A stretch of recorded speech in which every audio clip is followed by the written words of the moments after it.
ওইখান থেকে মানে এই বিল্ডিং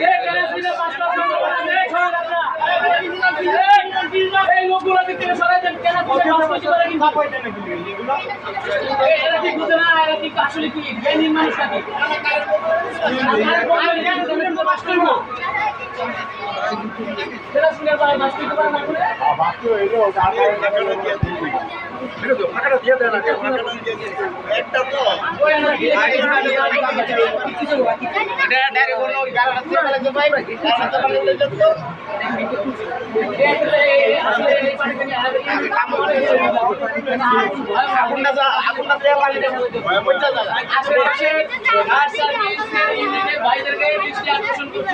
আপনারা যদি আশেপাশে কেউ থেকে থাকেন অতি দ্রুত